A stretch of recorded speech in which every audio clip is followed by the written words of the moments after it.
حضرت امیر محمد اکرم آوان مد ذلہ العالی دارالعرفان منارہ ضلع چکوال میں سال ہر سال سے قرآن و حدیث کے اوپر خطابات کر رہے ہیں اور سلسلہ نقشبندیہ اویسیہ کے مطابق لوگوں کو ذکر الہی کی تربیت دے رہے ہیں۔ وہ قرآن پاک کی تفسیر ترتیب وار بیان کر رہے ہیں۔ تفسیر قرآن کو وہ موجودہ ملکی اور بین الاقوامی حالات کے مطابق بیان کرتے ہیں۔ موٹر وے سے کلر کہار کے انٹرچینج سے نکلتے ہوئے کلر کہار کی جھیل سے ہوتے ہوئے میانی، بوچھال اور نورپور سے گزرتے ہوئے دارالعرفان منارہ پہنچ سکتے ہیں۔ حضرت امیر محمد اکرم آوان نے بچیوں اور بچوں کی دینی اور دنیاوی تعلیم کے لیے سقارہ اکیڈمی کے نام سے ایک درسگاہ بھی قائم کی ہے، جس کا افتتاح ملک پاکستان کے صدر جنرل محمد ضیاء الحق نے اپنے دست مبارک سے کیا تھا۔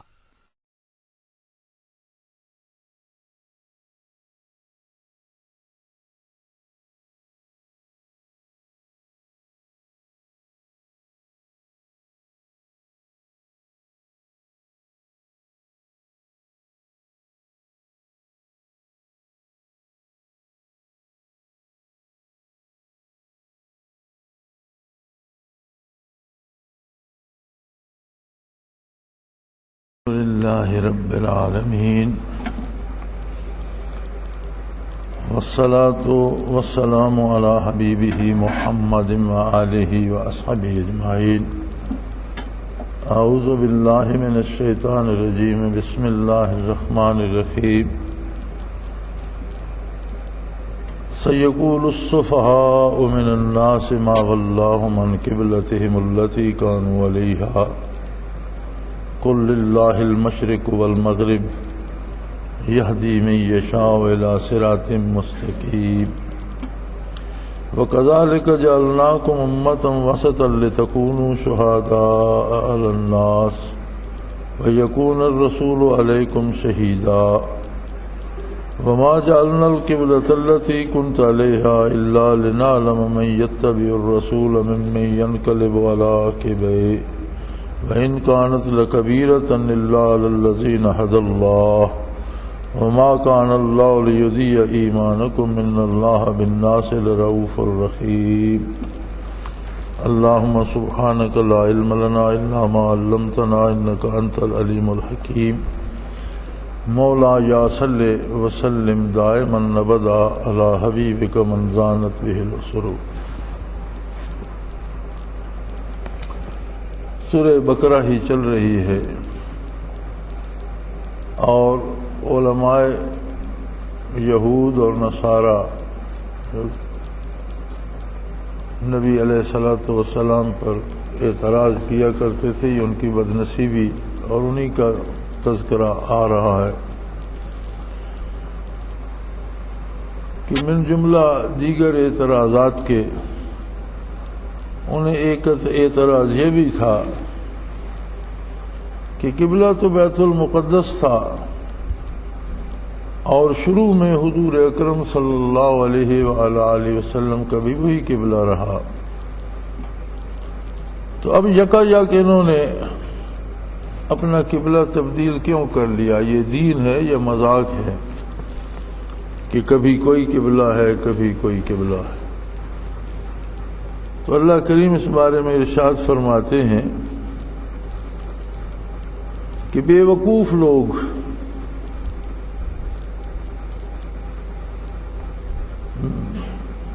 سیقول السفہاء کہ یہ جہالت ہے، اور ویسے بھی بنیادی طور پر سوال جہالت ہوتا ہے اور جواب علم ہوتا ہے۔ سوال پوچھا جاتا ہے کہ بندہ نہیں جانتا، جاننا چاہتا ہے، اور جواب ہوتا ہے کہ اللہ نے بندے کو علم دیا ہے اور اس کے ذریعے جواب دیتا ہے۔ جواب علم ہوتا ہے، سوال جہالت ہوتی ہے۔ لیکن اعتراض تو بہت بڑی جہالت ہے۔ سوال ہوتا ہے کہ آدمی کو بات سمجھائی جائے تو اس کی سمجھ میں آ جائے، لیکن اعتراض ماننے کے لیے نہیں ہوتا، اعتراض تو جھگڑے کے لیے ہوتا ہے، اور نہ ماننے کے سوال میں اور اعتراض میں بڑا فرق ہے۔ اعتراض نہ ماننے کے لیے ایک جھگڑا کھڑا کرنے کے لیے ہوتا ہے، اور عرصہ قدیم سے بنی اسرائیل کا قبلہ بیت المقدس آ رہا تھا۔ قبلہ کا معنی ہے سمت، نہ ہی تو مسجد اقصی مسلمانوں کی معبود تھی اور نہ بیت اللہ شریف مسلمانوں کا معبود ہے۔ مسلمان عبادت کرتے ہیں اللہ وحدہ لا شریک۔ بیت المقدس کی اپنی عظمت تھی، سیدنا سلیمان علیہ السلام نے تعمیر کرائی، اور اللہ کی تجلیات کا اور برکات کا مرکز تھی۔ اللہ نے مسلمانوں کے لیے اسے قبلہ قرار دیا، اور یہ اس مسجد کا بہت بڑا مرتبہ تھا جو اللہ نے اسے بخشا۔ قبلہ کیا ہوتا ہے؟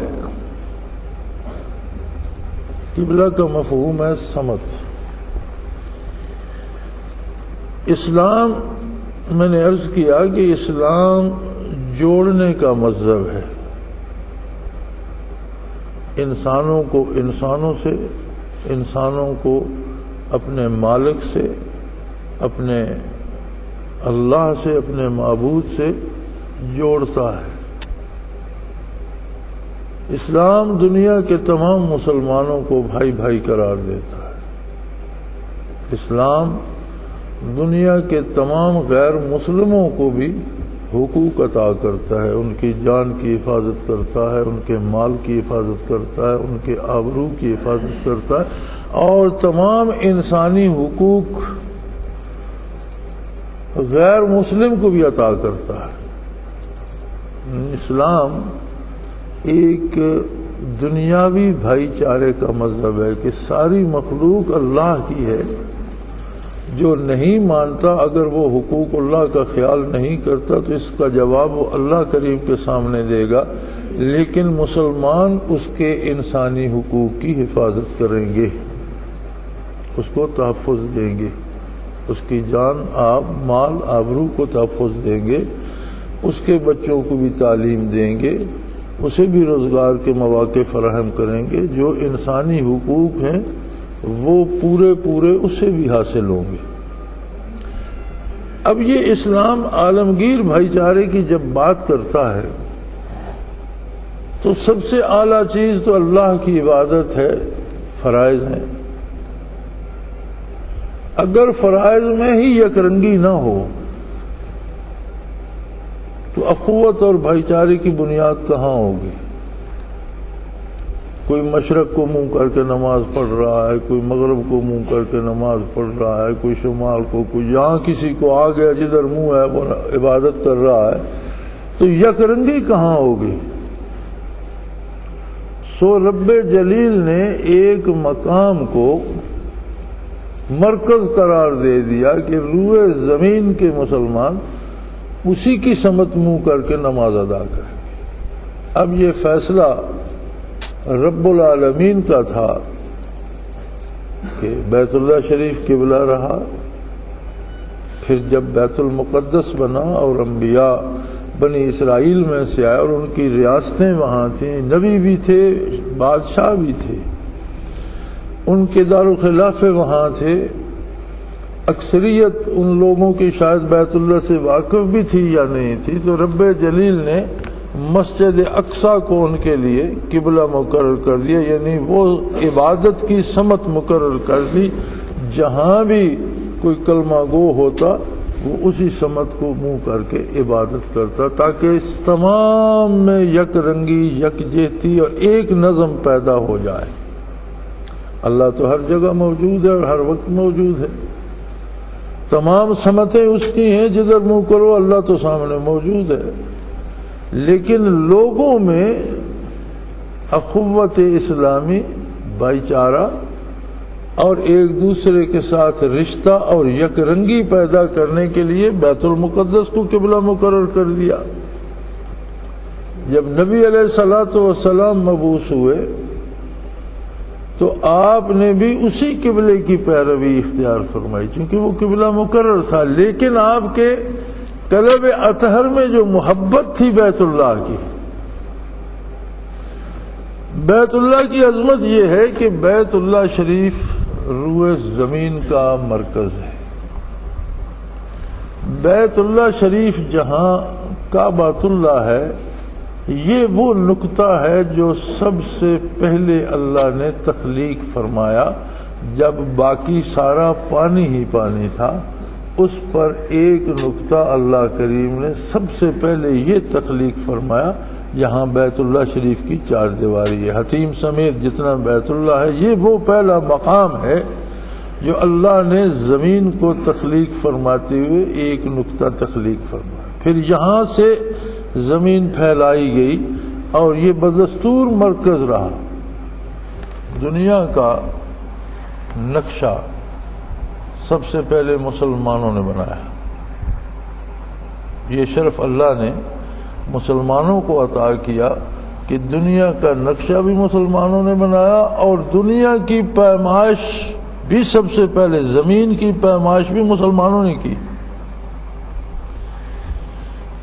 جب مسلمانوں پہ زوال آیا اور اہل مغرب نے عروج حاصل کیا، حالانکہ اہل مغرب کو، وہ یورپین ہو یا امریکن ہو، وہ خود اپنے اس زمانے کو ڈارک ایجز یعنی تاریک زمانہ، قرون مظلمہ، تاریک عہد خود بھی لکھتے ہیں، ان سب کو بھی تاریکی سے اسلام نے نکالا، ورنہ یہ جاہل لوگ تھے اور غاروں میں رہنے والے اور مار دھاڑ کرنے والے، ان میں انسانی صفات نہیں تھی۔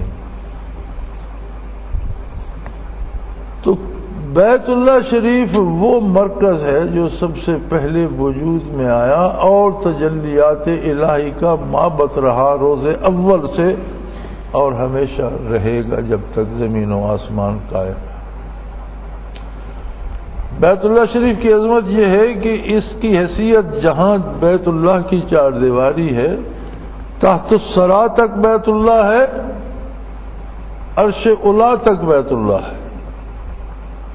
اس چار دیواری کے اوپر کوئی عمارت دوسری نہیں بن سکتی، اس کے نیچے کوئی دوسری نہیں بن سکتی، یہ تحت الثری سے لے کر عرش اولی تک بیت اللہ ہے، قبلہ ہے، سمت ہے، مرکز ہے اور اللہ کی ذاتی تجلیات کا محبت ہے۔ لیکن جب بنی اسرائیل کی اللہ آسانیاں فرماتا ہے، جب بنی اسرائیل کا مرکز بیت المقدس میں تھا، اس علاقے میں تھا، بادشاہتیں بھی تھیں، نبوتیں بھی تھیں، نبی بھی تھے اور بادشاہ بھی تھے، تو اللہ کریم نے ان کی سہولت کے لیے بیت المقدس کو قبلہ قرار دیا۔ جب آقا نامدار صلی اللہ علیہ وسلم مبعوث ہوئے تو آپ کے دل میں بیت اللہ کی محبت تھی، عشق تھا حضور کو بیت اللہ سے، اور کیوں نہ ہوتا، جمال یار کا آئینہ تھا جو رخ جمال یار کو دکھاتا تھا، تجلیات باری کا محبت تھا، تو حضور کی آرزو ہوتی تھی۔ قرآن فرماتا ہے قد نرى تقلبک فی السماء، کہ آپ کا بار بار آسمان کی طرف دیکھنا اللہ جانتا ہے کہ آپ چاہتے ہیں، آپ کے دل میں محبت ہے کہ بیت اللہ کو ہمارا مرکز قرار دیا جائے، سمت عبادت قرار دی جائے۔ ورنہ مسلمان کسی عمارت کو، کسی پتھر کو نہیں پوجتے۔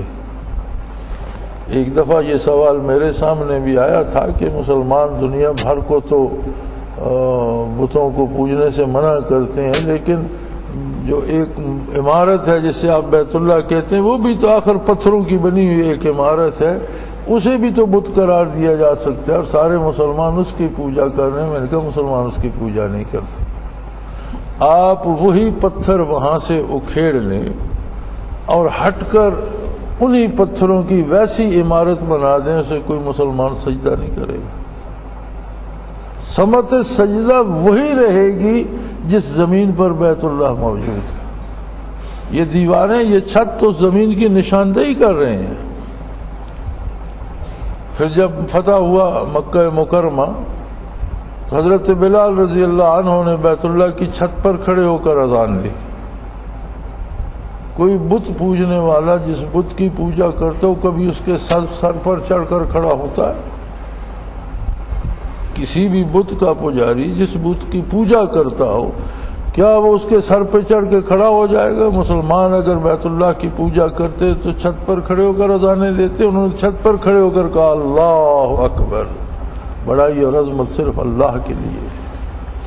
ہم بیت اللہ کی پوجا نہیں کرتے، بیت اللہ سمت عبادت ہے جس کے نتیجے میں روئے زمین کے مسلمان یکرو ہو جاتے ہیں۔ جو بیت اللہ سے مغرب میں ہے وہ مشرق کو منہ کر لیتا ہے، جو مشرق میں ہے وہ مغرب کو منہ، جو جنوب میں ہے وہ شمال کو منہ کرتا ہے، شمال میں تمام دنیا کے مسلمان وقت رکوع و سجود ایک مرکز کی طرف منہ کر کے رخ کر کے عبادت کرتے ہیں۔ ایک یک رنگی یکجہتی اور ایک بھائی چارہ ظہور میں آ جاتا ہے۔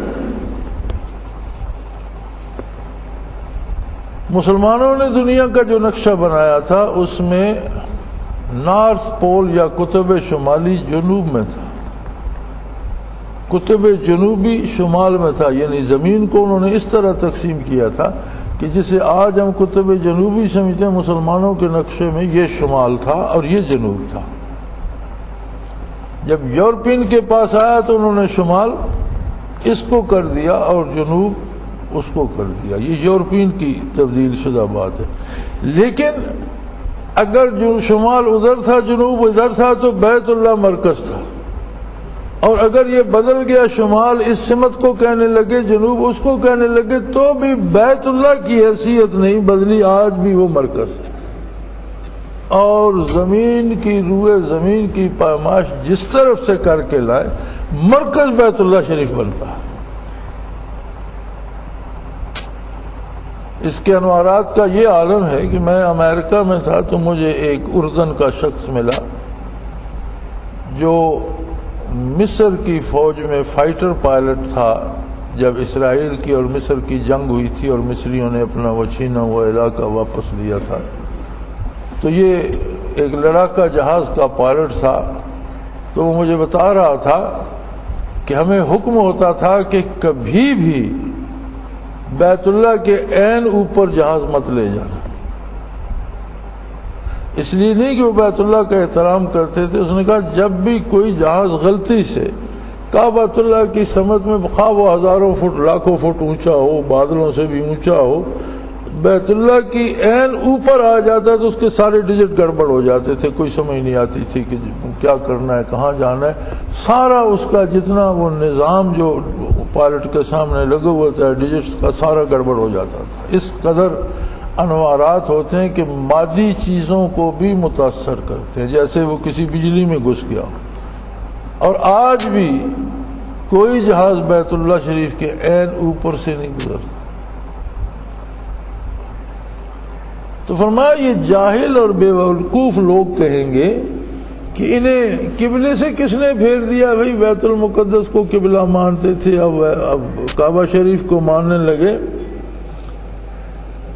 آپ انہیں فرما دیجئے صلی اللہ علیہ وسلم، قل للہ المشرق والمغرب، ساری سمتیں اللہ کی، مشرق بھی اسی کا ہے، مغرب بھی اسی کا ہے، شمال بھی اسی کا ہے، جنوب بھی اسی کا ہے، اور یہ دنیا تو ایک بہت چھوٹا سا کرہ ہے اس کی دنیاؤں میں۔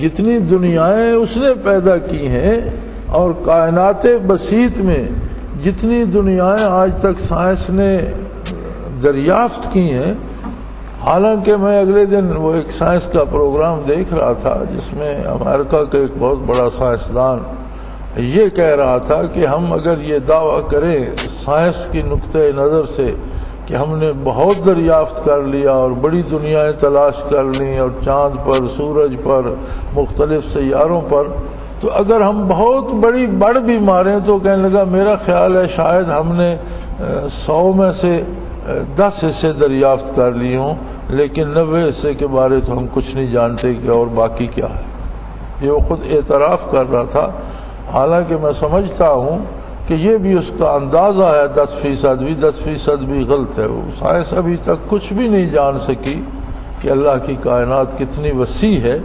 اور ایک ایک ذرے کے اندر کتنا کچھ موجود ہے۔ ابھی تو سائنس اس منفی مثبت بجلی تک پہنچی ہے نا کہ ہر چھوٹے سے چھوٹے ذرے میں وہ ایک منفی اور مثبت بجلی، اب پتہ نہیں اس میں اور کیا کیا موجود ہے، یہ اللہ کریم بہتر جانتا ہے۔ تو انہیں فرما دیجئے کہ اس نے قبلہ بیت اللہ کو مقرر کیا ہے جس کی ساری سمتیں ہیں، لیکن اب یہ بات ہدایت سے، نور ہدایت سے تعلق رکھتی ہے،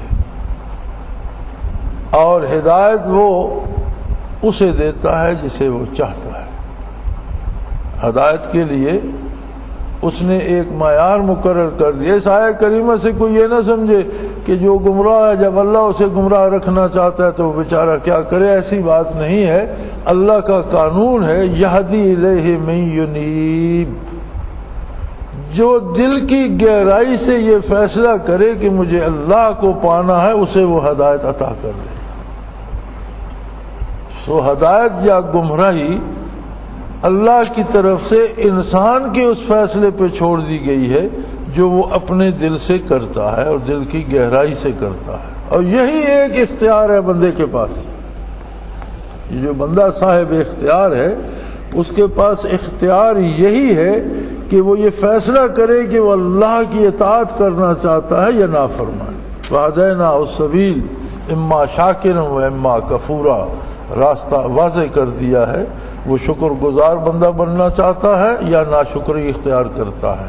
اس کے بعد جو ہوتا ہے وہ قادر ہے، آدمی جرم کرنا چاہتا ہے تو اس کا ہاتھ شل کر دے تو کیا کرے گا، لیکن وہ نہیں کرتا۔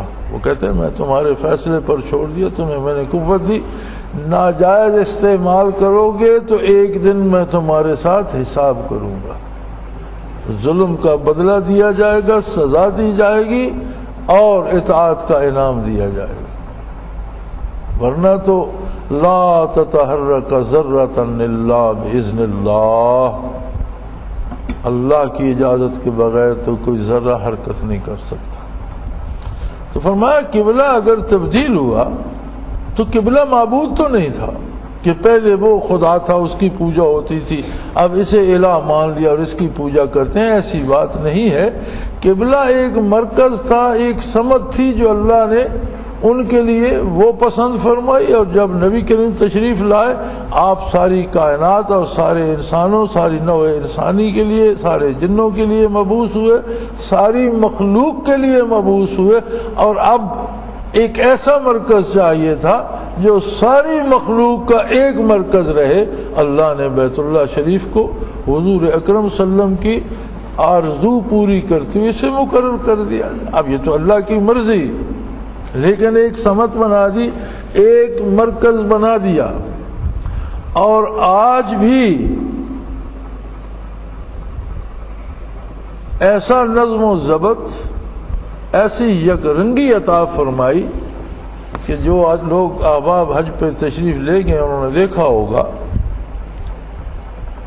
کہ 35 لاکھ لوگ مکہ مکرمہ میں جمع ہو جاتے ہیں۔ کم از کم 8 ذی الحج کو تو سارے حاجی وہاں ہوتے ہیں، چونکہ فجر حرم شریف میں ادا کر کے انہیں مینا کو جانا ہوتا ہے، تو سارے حجاج کرام 8 کی صبح کی نماز تو وہاں پڑھتے ہیں، اور 35 لاکھ لوگ ہوتے ہیں۔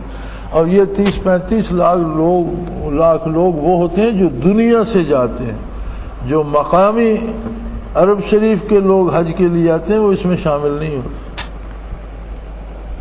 لیکن کیسی عجیب بات ہے کہ ایک بندہ امام ہے، 35-36 لاکھ لوگ اس ایک آدمی کے حکم کے منتظر ہیں۔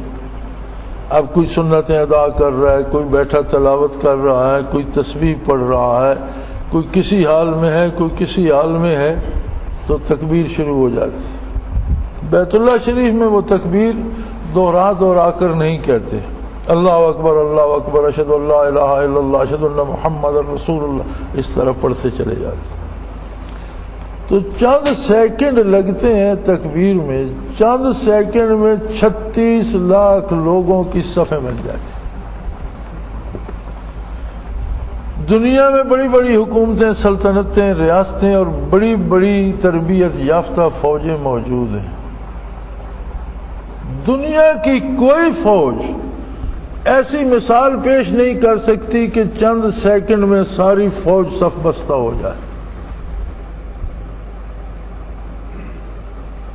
یہ صرف اللہ کا احسان مسلمانوں پر، اور ایسی تنظیم ہے کہ چند سیکنڈ تکبیر کہنے تک سارے لوگ صف بستہ ہوتے ہیں، اور ایک امام جب اللہ اکبر کرتا ہے سارے اللہ اکبر کر کے اللہ کے حضور کھڑے ہو جاتے ہیں۔ ایک بندہ رکوع میں جاتا ہے 36 لاکھ لوگ ساتھ رکوع میں جاتے ہیں، ایک بندہ سجود میں جاتا ہے 36 لاکھ لوگ ساتھ سجود میں جاتے ہیں، اور اس ترتیب سے جاتے ہیں کہ کبھی یہ نہیں ہوتا کہ پہلی والی صف سجدے میں چلی گئی دوسری رہ گئی، اول و آخر ایک ایک بندہ رکوع اور سجود میں چلا جاتا۔ کیا یہی عالم عرفات میں نہیں ہوتا؟ سارے حجاج کرام وہاں موجود نہیں ہوتے؟ 35-36 لاکھ لوگ نہیں ہوتے؟ مسجد بھر کر پھر سڑکیں اور باہر خیمے اور کہاں تک مخلوق بھری ہوتی ہے، ایک آواز پہ سارے نظم و ضبط کے ساتھ۔ اسلام نے اخوت اسلامی اور مرکزیت کا درس دیا۔ آج ہم کیوں منتشر ہیں؟ ہمارے پاس مرکزیت نہیں ہے۔ رسول اللہ صلی اللہ علیہ وسلم نے اپنے بعد فرمایا میرے بعد خلافت ہوگی۔ اب خلافت کے بعد شہنشاہیتیں بھی آئیں، لیکن مسلمانوں نے خلافت برقرار رکھی، اور الحمدللہ جب تک خلافت برقرار رہی تب تک مسلمانوں پر روئے زمین میں کبھی زوال نہیں آیا۔ اگر چندے پریشانی آتی تھی تو پھر اللہ کریم اس کا حل عطا فرما دیتے۔ یہ پہلی جنگ عظیم کے بعد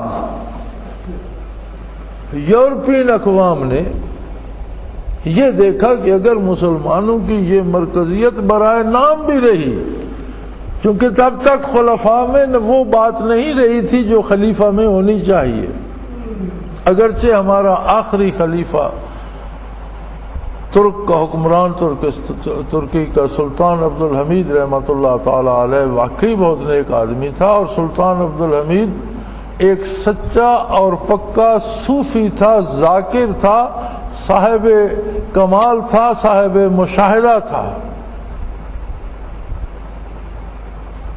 انگریزوں نے جنگ عظیم کے بعد مکہ مکرمہ میں بغاوت کروائی شریف مکہ سے، جو گورنر تھا ترکوں کا، اور اس کے بدلے میں اس کے بیٹوں کو حکومتیں بنا کر دیں، یہ عراق کی حکومت اور یہ ساتھ میں اردن کی حکومت، یہ دونوں اس کے بیٹے تھے جن کو دی گئی۔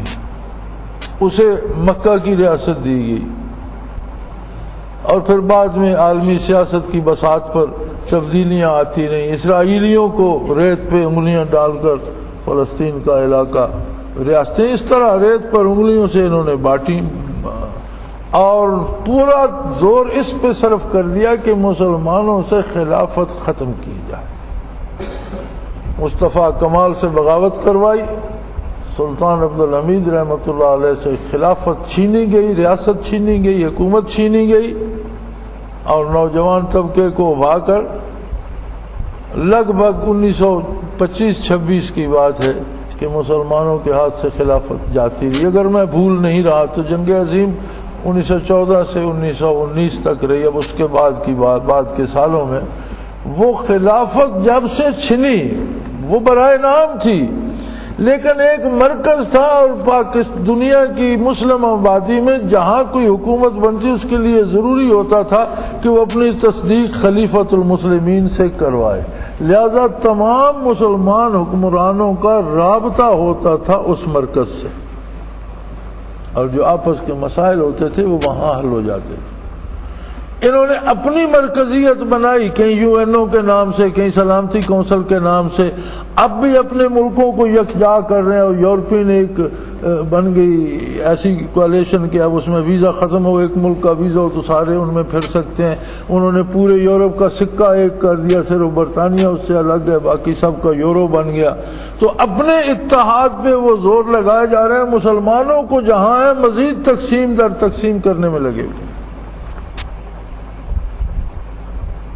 وہ خلافت گرچہ برائے نام تھی، لیکن ایک طاقت تھی، ایک مٹھی تھی جس پہ سارے مسلمان حکمران اور حکومتیں نیک تھے یا نہیں تھے، ایک جگہ متحد تو تھے، ایک دفاعی قوت تھی عالمی طاقتوں کے سامنے۔ افغانستان کو کیوں تباہ کیا گیا؟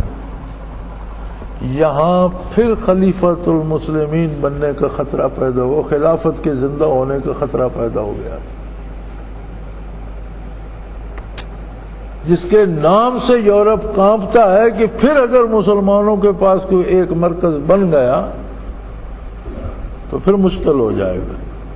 تو بیت اللہ سب سے بڑا مرکز ہے مسلمانوں کا، جہاں روئے زمین بھر کے مسلمان جمع ہوتے ہیں۔ اور آپ دیکھ سکتے ہیں کہ یہ 36 لاکھ کی فوج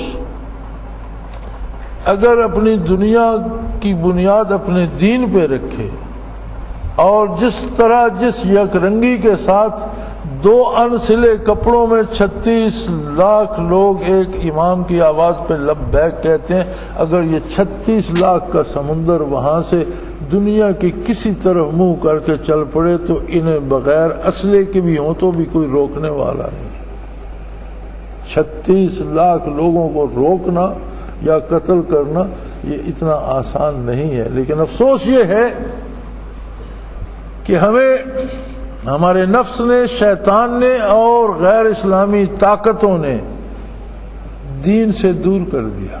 ہم کہتے ہیں دین کا دنیا میں کیا کام ہے؟ بھئی دنیا کا ایک الگ نظام ہے، دین آپ کا ذاتی ہے، کوئی عبادت کرتا ہے نہیں کرتا۔ جب دین سے الگ ہوئے تو ہم تباہ ہو گئے۔ جدا ہو دین سیاست سے تو رہ جاتی ہے چنگے سی۔ تو فرمایا انہیں کہہ دیجئے ان بے وقوفوں کو، ان جاہلوں کو، کہ ساری سمتیں اللہ کی ہیں اور وہ قادر ہے، جس جگہ کو اس نے مرکز کہہ دیا وہی حقیقی مرکز ہے۔ مقصد مسلمانوں کا عالمی بھائی چارہ ہے، نوع انسانی کی عالمگیر اخوت ہے۔ آج جو بڑے جمہوریت کے دعوے کرتے ہیں اور جمہور کی رائے اور اکثریت کی رائے، یہ کہاں تھے جب روما کے شہنشاہ حکومت کر رہے تھے؟ کون پوچھتا تھا ہم جمہوریت کو، اور کون اکثریت کو پوچھتا تھا؟ نبی کریم صلی اللہ علیہ وسلم کی بعثت سے پہلے جہان میں بادشاہ بھرے پڑے تھے، کون عام آدمی کی رائے کو پوچھتا تھا؟ یہ عام آدمی کا تصور اور عام آدمی کو حقوق کس نے دیے؟ محمد الرسول اللہ صلی اللہ علیہ وسلم نے عام آدمی کو حق دیا کہ وقت کے حکمران کو بھی گلی پر روک کر پوچھ سکے کہ میرا یہ حق ہے اور مجھے کیوں نہیں مل رہا۔ انسانی بہتری کے سارے تصور اللہ کے رسول، اللہ کے حبیب صلی اللہ علیہ وسلم نے عطا فرمایا اور اسلام نے عطا فرمایا، اور انہی میں سے ایک نہ صرف مسلمانوں کی روئے زمین کی بہتری اور فلاح اور اخوت کا مرکز ہے، اللہ کا گھر، جسے عالمی پوری دنیا میں تمام مسلمانوں کو ایک مرکز پہ اللہ نے جمع، ایک ایسی تنظیم بنائی کہ 36 لاکھ نہیں 72 لاکھ آ جائیں، 1 ارب مسلمان حج پہ آ جائیں، اسی طرح ایک ہی بندے کے زیر کمان سارے بالترتیب اس نظام میں منسلک ہو جائیں۔ افسوس اس بات کا ہے کہ ہماری عملی زندگی اپنے مرکز سے ہٹ گئی۔ ہمارا مرکز ہے اللہ کی کتاب، ہمارا مرکز ہے اللہ کا رسول صلی اللہ علیہ وسلم، لیکن ہم طبقوں میں، فرقوں میں بٹ گئے۔ ہمارے نفس نے، ہماری خواہشات نفس نے، ہوائے نفس نے کہیں دنیا کو قبلہ بنا لیا، کہیں اقتدار کو قبلہ بنا لیا، کہیں دولت کو قبلہ بنا لیا، اور کہیں شہرت کو قبلہ بنا کر ہم تقسیم در تقسیم ہوتے چلے گئے. رسمیں رہ گئی، رسم اذاں روح بلالی نہ رہی. عبادت کو ہم نے رسم کے طور پر اپنا لیا، اور جو مرکز تھا، مقصد تھا عبادت کا، اللہ کی رضا اور ایک جان ہونا. جس طرح وجود ایک ہوتا ہے، پاؤں پہ چوٹ لگے یا ہاتھ پہ سارا وجود بے قرار ہو جاتا ہے. مسلمان روئے زمین میں جہاں ہے ایک جسم ہے، ایک جان ہے. کہیں ایک جگہ چوٹ پڑے تو سارے کو تڑپنا ہوگا. لیکن ہم تقسیم ہو گئے، ہم سے خلافت چھن گئی. اور الحمدللہ اللہ کا احسان ہے کہ بیت اللہ شریف والی مرکزیت ابھی ہماری باقی ہے، لیکن کفار نے ہمیں اور غیر مسلم طاقتوں نے اس کی حقیقت سے دور کر دیا. جو حق تھا کہ جس طرح وہاں ہم میں یک رنگی ہوتی ہے، اسی طرح روئے زمین میں یک رنگی ہوتی. ایک دوسرے کے دکھ بانٹتے، ایک دوسرے کے ساتھ شریک کار ہوتے، ایک دوسرے کے معاون ہوتے، ایک دوسرے کے مال جان آبرو کے محافظ ہوتے، ایک دوسرے کے لیے برائی نہ سوچتے، بھلائی سوچتے. تو اللہ کی کائنات آج بھی مسلمانوں کے زیر نگین ہوتی. اللہ کریم اس عہد رفتہ کو پھر سے لائے، مسلمانوں کو اتحاد و اتفاق اور اللہ کے حبیب صلی اللہ علیہ وسلم کی اطاعت نصیب فرمائے. وآخر دعوانا ان الحمدللہ رب العالمین. وہ تمام احباب جو اسلام کی طلب رکھتے ہیں، ان سے گزارش ہے کہ دارالعرفان منارہ ضلع چکوال میں امیر محمد اکرم آوان صاحب کے خطابات سے مستفید ہوں. وہ ہر جمعے کو نماز سے پہلے بیان فرماتے ہیں. ہر ماہ کی پہلی اتوار کو ماہانہ اجتماع ہوتا ہے جس میں آپ خصوصی خطاب فرماتے ہیں، اور پاکستان کے چاروں صوبوں سے احباب اس اجتماع میں شرکت کرتے ہیں. اس کے علاوہ یہاں سال میں 2 مرکزی اجتماعات بھی ہوتے ہیں. ایک رمضان المبارک میں اعتکاف کا اجتماع اور دوسرا جولائی اور اگست میں 40 دن کا اجتماع ہوتا ہے جس میں روحانی تربیت کی جاتی ہے. اپنا خون سیماب دے کر اتنا ہم کر جائیں گے، نام آقا کا چمن میں پھر رقم کر جائیں گے.